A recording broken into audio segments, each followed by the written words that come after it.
Assalamualaikum warahmatullahi wabarakatuh. Saya Indah Syara Andini dari program studi akuntansi Fakultas Ekonomi dan Bisnis. Tujuan dari dibuatnya video ini adalah untuk memenuhi tugas formatif mata kuliah hukum bisnis. Materi yang akan dibahas pada video kali ini adalah bab 3, yaitu kontrak bisnis atau perjanjian. Di sini saya akan membedah kasus 3.1,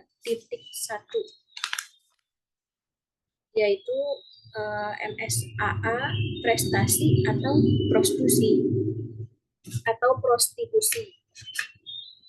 MSAA di sini adalah Master Settlement and Acquisition Agreement.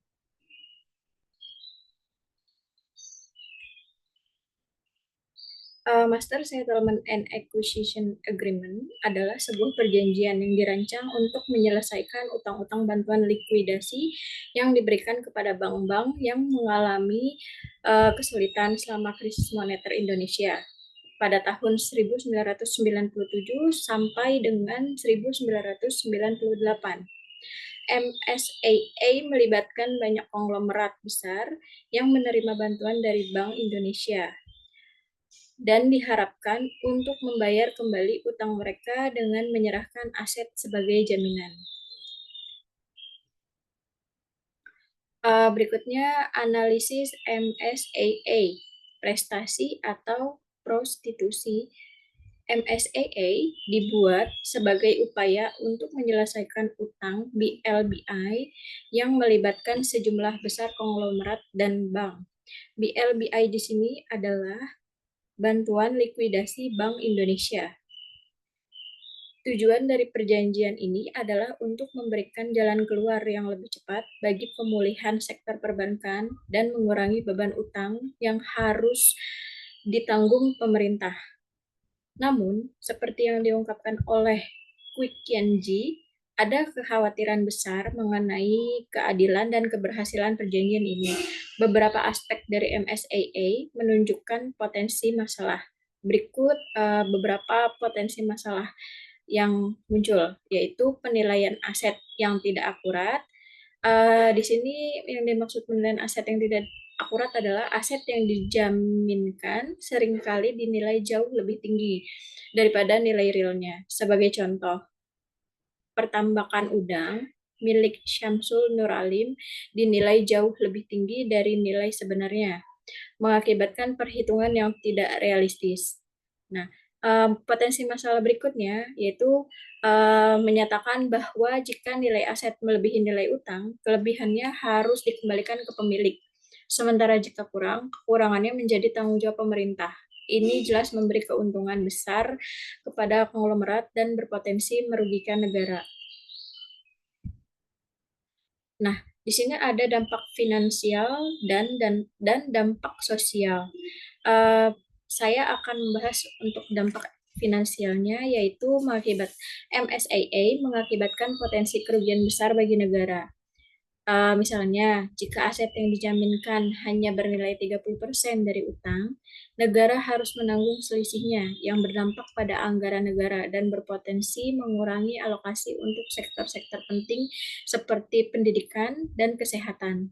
Nah, sedangkan dampak sosialnya yaitu ada rasa ketidakadilan di kalangan masyarakat mengenai perlakuan terhadap konglomerat besar dibandingkan dengan individu atau entitas lain yang mungkin tidak mendapatkan perlakuan serupa.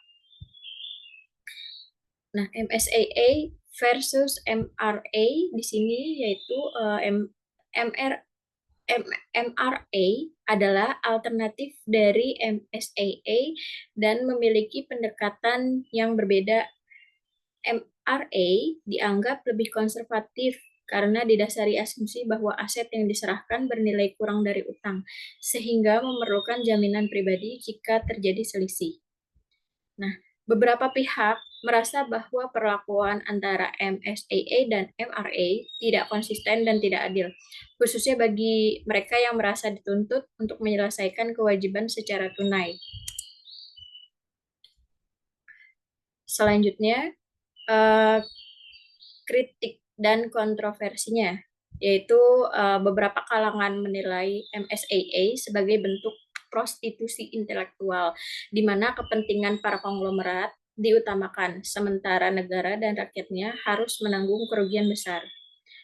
Nah, kurangnya transparansi dalam penilaian aset dan proses negosiasi juga menjadi kritik utama, memperburuk kepercayaan publik terhadap institusi pemerintah dan perjanjian ini. Kesimpulannya, MSAA dapat dilihat sebagai upaya pragmatis untuk menyelesaikan krisis perbankan. Namun, pelaksanaannya dipenuhi dengan masalah yang merugikan negara dan menciptakan ketidakadilan sosial. Klausul-klausul dalam perjanjian ini memberi keuntungan kepada konglomerat dan mengabaikan potensi kerugian yang harus ditanggung oleh pemerintah dan rakyat. Pendekatan yang berbeda dalam MRA menunjukkan adanya ketidakadilan dalam perlakuan antara kelompok konglomerat yang berbeda, memperburuk masalah keadilan sosial dan ekonomi. Sekian pembahasan dari saya. Selanjutnya, saya akan membahas pertanyaan dari kasus 3.1.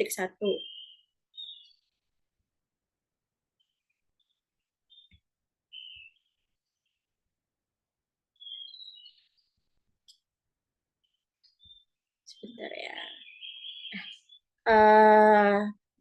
Di sini ada 3 pertanyaan untuk kasus yang tadi sudah saya bahas, yaitu pertama, bagaimana penyelesaian yang paling baik untuk bank dalam kasus MSAA, prostitusi, prestasi atau prostitusi, dan siapa yang harus menanggung semua utang-utang, bunga, dan biaya penyelesaian perkara tersebut. Nah, pertanyaan yang kedua, implikasi hukum apa terhadap bantuan likuidasi Bank Indonesia atau BLBI bila pemerintah tetap melaksanakan MSAA?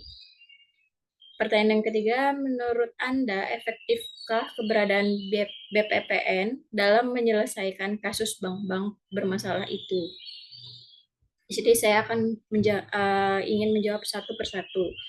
Pertama, saya ingin menjawab untuk pertanyaan nomor 1, yaitu penyelesaian prestasinya terlebih dahulu. Penyelesaian prestasi di sini adalah dengan pendekatan di mana pihak yang berutang memenuhi kewajibannya sesuai dengan nilai sebenarnya dari utang mereka, tanpa adanya pengurangan atau penyesuaian yang merugikan pihak kreditur.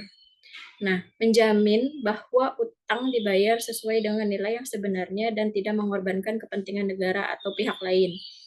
Penyelesaian ini lebih adil karena memastikan bahwa utang dibayar secara penuh sesuai dengan kesepakatan yang berlaku. Sedangkan kekurangannya yaitu memerlukan penyelesaian yang lebih kompleks dan seringkali melibatkan penilaian yang lebih mendetail tentang aset dan kewajiban.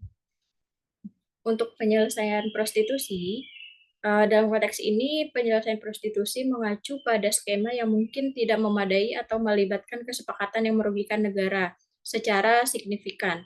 Ini bisa melibatkan klausul yang tidak adil atau penilaian aset yang dipermainkan. Nah, kelebihan dari penyelesaian prostitusi yaitu dapat memberikan solusi cepat dalam keadaan krisis, tetapi seringkali merugikan secara jangka panjang. Nah, sedangkan kekurangannya, potensi kerugian yang besar bagi negara dan menciptakan ketidakadilan di antara para kreditur dan pemangku kepentingan. Klausul yang menguntungkan satu pihak atas pihak lain dapat menciptakan ketidakpuasan dan konflik. Kesimpulannya, penyelesaian yang paling baik untuk bank ke dalam kasus MSAA adalah penyelesaian prestasi, di mana semua utang dibayar penuh sesuai dengan nilai sebenarnya.